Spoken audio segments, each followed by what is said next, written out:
Саламатсыңар балдар, бүгүнкү сабагыбыздын темасы Python программалоо тилинде тизмелер, кортеждер жана сөздүктөр. Сабактын максаты балдар, биринчи бул Python программалоо тилинде маалыматтарды тизме түрүндө бергенин программасын түзүүнү үйрөнө аласыңар, жана ошондой эле кортеждерди түзүүнү жана анын тизмелерден айырмачылыгын үйрөнөсүңөр, жана сөздүктөрдү киргизүүнүн ыкмаларын үйрөнө аласыңар. Анда балдар, бүгүнкү сабагыбыздын планы демек биринчи бул тизмелер, экинчи кортеждер, үчүнчү сөздүктөрдү карайбыз, төртүнчү сабакта бышыктап жыйынтыктайбыз. Анда балдар, демек биринчи план бул тизмелерге киришели. Эми тизмелерге киришүүдөн мурда балдар, мен силерди эсиңерге салайын. Биз мурдагы сабактарда өткөн темаларыбыз бул. Демек, мурдагы сабакта өттүк биз бул татаал шарттар жана же болбосо логикалык операторлорду өткөнбүз. Логикалык көбөйтүү оператору бул and, логикалык кошуу бул or жана логикалык тааномалы бул not. Жана бул логикалык амалдардын бири-биринен айырмачылыгын да үйрөнгөнбүз. Андан сырткары биз мурдагы сабактарда бул шарттуу операторлор, сызыктуу операторлор жана ошондой эле циклдык операторлор деген темаларды окуп үйрөнгөнбүз. Эми балдар, силер дагы ошол темаларга бир сыйрак кайтып, ошол темаларды кайталагандан андан жаңы темага киришсеңер жакшы болот. Себеби мен дагы бир жолу эскертем, бул темалар бири-бирине чынжыр сыяктуу уланып кеткен темалар болуп эсептелинет. Эми балдар, биринчи план тизмелерге токтололу. Эми көпчүлүк учурда бизге көптөгөн окшош маалыматтарды бир файлда чогултууга туура келет балдар. Мисалы, окуучулардын тизмеси же маалымдамадагы мисалы телефон номерлерде бул ошол маалыматтарды кандайдыр бир иретте берүү керек болот. Анда демек Python программа тилинде мындай маалыматтардын топтомун тизмелерде, кортеждерде жана сөздүктөрдө уюштурса берсе болот. Демек биринчи бул тизме. Бул Python программалоо тилинде бул list болуп эсептелет. Бул белгилүү иретте жайгашкан элементтерден турган структура болуп эсептелинет. Демек, кандайдыр бир элементтердин топтому бар жана ошол элементтердин топтому кандайдыр бир иретте жайгаштырылган бир структура. Ар бир элементке ага кайрылууга мүмкүн болгон номер же индекс туура келет. Тизмени түзүү үчүн квадраттык кашаанын ичине же болбосо чарчы кашаанын ичине үтүр менен ажыратылып, анын бардык элементтери тизмектелет. Карагыла, мисалы, үй бүлөбүздүн мүчөлөрүнүн тизмесин көрсөтөлү. Мисалы, my family деп берди бул жерде балдар. Өзгөрмөнү сөзсүз түрдө my family деп бериш шарт эмес балдар. Бул жерде мисалы мен үй бүлөм деп берсек да болот балдар. Жана ага ыйгарды кандай бул элементтердин көптүгүн, мисалы father, mother, sister, brother. Бул демек чарчы кашаанын ичиге жазылды. Жана ошондой эле бул текстик же болбосо символдук маалымат болгон үчүн бул мындай бир тырмакчанын ичиге берилди. Жана булар бири-биринен үтүр менен ажыратылып көрсөтүлдү балдар. Түшүнүктүүбү? Эми демек тизме my family деген өзгөрмөдө сакталды. Бул жерде 4 элементтен турду. Элементтердин номерлесүү балдар 0дөн башталгандыктан father бул 0-чу болот, биринчи элемент, ал эми brother акыркы элемент бул азыр 3-чү индекске туура келет балдар. Терс индекстерди да колдонсо болот балдар. Анда номерлөө аягынан башталып, эң акыркы элемент -1 индексине туура келет. Түшүнүктүүбү? Балдар, мисалы биз тизмектегенде дагы мисалы кемүү тартибинде жана ошондой эле өсүү тартибинде мисалы иретке жайгаштырсак болот. Ошондой сыяктуу эле демек бул терс индекстерди да колдонсо болот экен. Анда демек номерлөө аягынан башталып, башына карай эмне болот? Номерленет. Эми тизмектелет. Тизме бош болушу да мүмкүн балдар. Мында демек бул өзгөрмө берилип, жана ошондой эле чарчы кашаанын ичи бош берилет экен. Демек мында тизме бош экенин түшүнсөк болот. Эми тизме ар кандай типтеги объекттерди камтышы мүмкүн балдар. Бир эле тизмеге, бир эле убакта демек сап деген балдар бул текстик информацияны балдар. Сандарды, башка типтеги объекттерди киргизүүгө болот. Мисалы, objects деген бул жерде өзгөрмө берилди. Буга ыйгарылган элементтердинде бул демек бул сан да болуп атат. Жана ошондой эле бул жерде бүтүн сан бул жерде анык санда болуп атат, жана ошондой эле бул жерде текстик информация да көрсөтүлдү, жана логикалык информация да көрсөтүлдү балдар. Демек бир эле учурда тизмеге ар түрдүү информация дагы типтеги объекттерди киргизүүгө мүмкүн экен.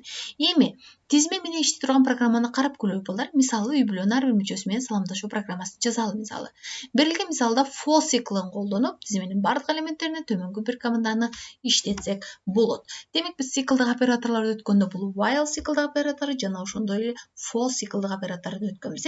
Демек ушул for циклын дагы бул программага киргизели. Эми карагыла, мисалы бул жерде my family деп туруп, бул жерде элементтер ыйгарылды, 4 элементи, жана ошондой эле бул жерде шарт берилди. For item in my family. Демек бул жерде эмне кылып атат? Ошол берилген шарттан кийин кош чекит коюлуп атат, жана print hello деп item деп чыгарып атат. Демек ошол элементти бул my family'нын ичинен изде дейт. Бар болсо эгер, анда эмне дейт? Print hello item деп чыгар деп атат балдар. Эми карагыла, ошол эле программаны мисалы биз түзүп көрөлү. Карагыла, бул жерде демек idle'ды ишке киргизебиз балдар. Ишке чыгарабыз, жана бул жерден file, new file, жана бул жерден жаңы файл түзүп алабыз. Эми карагыла балдар. Жаңы файл түзүп алып, мисалы бул жерге жазабыз. My family дебейбиз биз балдар. Менин үй бүлөм деп жазалы. Менин үй бүлөм. Биргеликте жазылыш керек. Менин үй бүлөмгө демек биз ыйгарабыз. Бул чарчы кашанын ичиге, эмнени жазалы? Биз ата апа деп жазалы. Карагыла эми. Ата, мисалы, үтүр менен ажыратабыз. Мисалы, апа сөз түрдө үтүр менен ажыратабыз балдар. Мисалы, андан кийин эже. Жана ошондой эле, кашан чыгып кетиппиз балдар, кечиресиңер. Жана бул жерде ага мисалы. Мондай маанилерди ыйгардык балдар, биз ушундай элементтерди киргиздик. Эми менин үй бүлөм дедик, демек эми балдар кийинки катарга түшөлү. Кийинки сапка түшүп, демек биз for item деп жазалы биз деле in менин үй бүлөм. Менин үй бүлөм. Менин үй бүлөм деп жаздык, жана ошондой эле бул жерге сөз түрдө кош чекит коюшубуз керек. Эми демек print. Демек print бул hello эмес, бизде салам деп жазалы балдар. Салам item. Эми балдар, демек биз ошол түзгөн программабызды жыйынтыгын көрүү үчүн F5-ти басабыз балдар. Жана бул программаны сактап алышыбыз керек сөз түрдө. Мисалы 6 деп сактайлы. Мына көрдүңөрбү, бул жерде чыккан жыйынтыгы салам ата, салам апа, салам эже, салам ага деп бул жерде жыйынтыгы чыкты балдар. Түшүнүктүүбү? Эми демек анда балдар карагыла эми. Тизменин өзүндө өзгөртсө болот балдар. Ага жаңы элементтерди кошуп же бар элементтерин өчүрүп же өзгөртсө да болот.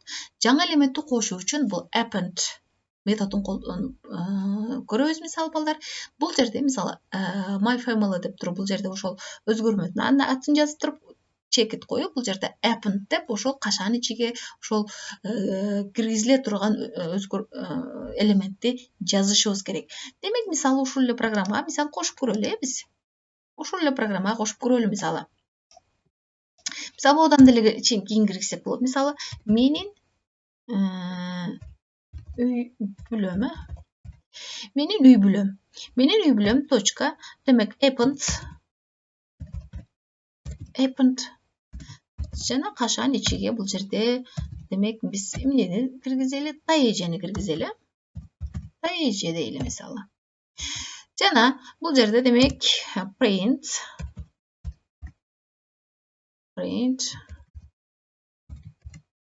бул жерге менин үй бүлөм.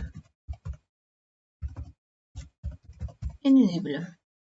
Мына, биз муну киргиздик, демек мисалы жыйынтыгын көрөлү эми кандай болот экен. F5-ти басабыз. Мына көрдүңөрбү? Бул жерде демек бул жерде ата, апа, эже, ага жана бул жерде append деп киргиздик. Бул жерде тай эже деп эмне болду? Өзгөрүлдү. Жана бул жерде дагы салам тай эже деп болуп, ал дагы кошулду балдар. Түшүнүктүүбү? Демек бул өзгөртүү киргизгенибизде демек append деген методду колдонот экенбиз балдар. Эми элементти өчүрүү үчүн remove методу колдонулат балдар. Кашаага элементтин мааниси жазылат. Эгерде тизмеде мындай маанилер бир нече болсо, анда биринчиси гана өчүрүлөт балдар. Мисалы my family remove sister дегенди мисалы өчүрөлү. Мисалы биз ушул эле программага могул жерде эле кошолу балдар. Мисалы print могул жерден эле кошолу. Демек менин муну көчүрүп алалы балдар, бир аз узунураак болгон үчүн убакытты алып атат. Ctrl+C-ни алабыз, бул жерге көчүрөбүз. Демек бул жерде эмне деп жазабыз эми? Remove деп жазабыз. Remove. Вот. Эми бул жерге демек эмнени өчүрөлү? Биз мисалы аганы өчүрөлү. Аганы жаздык, Жана ошондой эле бул жерде print. Print кашаанын ичиге жанакы эле сөздү менин үй бүлөмдү көчүрөбүз, точканы өчүрүп коебуз. Түшүнүктүүбү? Эми карагыла, F5-ти басабыз балдар. End. Мына көрдүңөрбү? Бул жерде биринчи демек бул толук тизми берилди, андан кийин өчүрүлүп ага деген сөз алынып салынды. Жана андан кийин деле көрасыңар, бул жерде салам ага деген дагы эмне болду? Өчүп кетти. Себеби бул акыркы могул биринчиден кийинки берилген тизмеде ага деген сөз жок болуп кетти. Түшүнүктүүбү балдар? Бул тизмелер боюнча болду. Эми тизменин элементтери менен иштөө үчүн дагы көптөгөн башка методдор да бар балдар. Алардын биз кененирээк тизмелерди иштетүүчү алгоритм деген темасында кенен карайбыз балдар. Тизменин өзүнчө элементине индекси боюнча кайрылуу үчүн өзгөрмөнүн атынан кийин чарчы кашаганын индексин көрсөтүү керек балдар. Мисалы print my family деп туруп мисалы жазсак, могул акырына мисалы кое тургула. Могул жерге мисалы жазсак, print жана бул жерге мисалы мен үй бүлөм дегенди көчүрөлү балдар. Ctrl+C кылып туруп, Ctrl+V. Мен үй бүлөм деп туруп, демек чарчы кашаанын ичиге эмне кылабыз? Мисалы экинчи багымды жазалы биз. Эми карагыла, жыйынтыгы кандай болот? F5-ти басабыз, ОК басабыз. Мына көрдүңөрбү? Демек мында деген экинчи турган, экинчи деген бул 0дон баштап номерлерди өйдөдө айттык. Демек ата 0 болсо, бул 1 болсо, бул 2. Демек ушул экинчи ана номердеги элементти чыгарып берди. Түшүнүктүү болду, Эми тизмелерди бири-бирине кошсо да болот балдар. Анда жаңы тизме эки тизмедеги тең элементтерди камтып калат балдар. Мисалы X-та моундай элементтер болсо, Y-та бул элементтер болсо, анда Z-те ошол элементтердин баарын чогуу бериш үчүн демек Z-ке ыйгарабыз, X кошуу Y-ты деп. Анда print Z дегенибизде демек жыйынтыгы моундай түрдө берилет балдар. Себеби бул X өзгөрмөсүнө жана Y өзгөрмөсүнөдөгү элементтерди чогуу берип атат бул жерде. Түшүнүктүү, бул дагы жогорудагыдай эле команда менен аткарылат. Тизмелер менен ар түрдүү көп амалдарды да жазса болот балдар. Мисалы X in A деп атат. Мисалы X in A дегенде демек X элементи A тизмесинде бар же жок экенин текшерет балдар. Мында true же false маанисин кайтарат. Мисалы балдар, бул A өзгөрмөсүнө могул элементтерди берсек эгер, ушул элементтердин көптүгүнөн турса эгер, A көптүгү ушул элементтердин көптүгүнөн ыйгарсак, анда print 2 in A десек, демек мында эмне кылат? Ошол эмне дейт? Ошол 2 санын дейт. Ошол A өзгөрмөсүнүн элементтеринин ичинде бар экендигин текшерет. Демек бул жерде бар болгон үчүн анда жыйынтыгы эмне болот? Чын деп чыгат, же болбосо true деп чыгат. Эми андан кийин мисалы минимум A дегенде мисалы A тизмесинин эң кичине элементин табуу. Мисалы берилген маанилерди бул жерде ичиден эң кичинесин табуу. Минимум A десек, демек ушул маанилерди табат. Эң кичинесин гана табат. Эми максимум A десек, демек ушул A тизмесиндеги эң чоң элементтин табуу болуп эсептелет балдар. Түшүнүктүүбү? Эми экинчи планга келели балдар, кортеждерге. Кортеж деген эмне? Кортеж бул Python программалоо тилинде бул tuple деп туура окулушундан может туура эмес кетиши мүмкүн. Эми тизме сыяктуу эле элементтердин удаалаштыгынан турат бул дагы балдар. Бирок дейт, андагы элементтерди өзгөртүүгө, кошууга же өчүрүүгө болбойт балдар. Көрдүңөрбү? Биз жогоруда мисалы тизмелерде ошол тизмелерге кошумча элементтерди кошууну жана ошол элементтердин ичинен кээ бир элементтерди өчүрүүнү карап көрдүк. Эми кортеждерди түзүү үчүн үтүр менен бөлүнгөн анын маанилери жайгашкан тегерек кашалар колдонулат. Демек, тизме деген бул чарчы кашанын ичине берилсе, ал эми кортеждер болсо бул тегерек кашанын ичине берилет. Жана ошондой эле бул кортеждер дагы өз ичине сандык жана ошондой эле текстик информацияларды да камтышы мүмкүн экен. Мисалы, user деген бул өзгөрмөгө мындай бир элементтерден турган элементтердин көптүгү берилди. Демек, кортеж түрүндө бердик. Демек, бул ошол элементтер бири-бири менен өтүр менен ажыратылып, жана ошондой эле бул тегерек кашанын ичине берилет балдар. Print user дегенде, демек, бул жерде эмне деп чыгарып берилет? Тимур 23 жана ошондой эле 10-айдын 1-и 1998 деп чыгарып берет балдар. Эми, мисалы ушуну программада түзүп да карасак болот балдар. Демек, муну өчүрөлү балдар. Өчүрүп туралы. Жана ошондой эле мисалы бул жерге жазсак болот. User мисалы сөзсүз user деш да шарт эмес балдар. Мисалы колдонуучу деп кыргызчасын жазсак да болот. Мисалы мындай түрдө бул жерге берели. Эми бул жерге эмне дейли? Максат дейли биз. Максат мисалы 25 жашта дейли. Жана ошондой эле бул жерде дата берсек да болот. Демек, датаны бергенде мисалы 02 мисалы 12 1997 дейли мисалы. 96 дейли мисалы. Эми, демек, мында эмне кылат экенбиз? Print болгону ошол user деп жазып коебуз. Ошол өзгөрмөнү жазабыз. И F5-ти басабыз.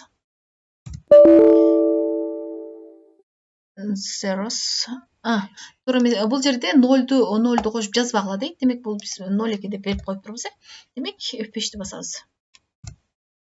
Мына көрдүңөрбү? Максат 25. Бул көрдүңөрбү? Бул жерде дата түрүндө кабыл албай калыптыр балдар. Бул жерде ошол сан түрүндө кабыл алып калыптыр.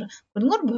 Бул жерде биздин туура эмес кетиргенибиз. Мисалы 1900 бул жерде 96-жыл деп да койсок болот. Мисалы карасаңар, бул жерде 96-жылы. Мисалы монтип көрөлү. F5-ти басабыз балдар.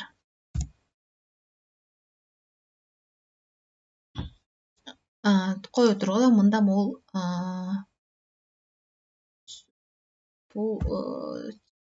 символдук информацияны камтыган үчүн бул жерде сөз түрдө тырмакчанын ичине алышыбыз керек болчу. Аны биз кечиресиңер балдар. Анда F5-ти басабыз. Эми карагыла, мисалы бул жерде көрдүңөрбү? Максат 25 1996-жылда мындай болуп чыкты. Көрдүңөрбү? Эми карагыла. Анда уланталы балдар. Эми кортеждерде объекттердин касиеттерин сактоо ыңгайлуу балдар. Мисалы атын, жашын, туулган датасын, эгерде кортеж болгону бир элементтен турса, анда кортеждин жалгыз элементтен кийин үтүр белгисин коюу керек балдар. Эгер бир элементтен турса дагы, демек ал сөз түрдө ошол элементтен кийин үтүр белгисин унутпашыбыз керек. Түшүнүктүү, Эми сөздүктөргө келели балдар 3-планга.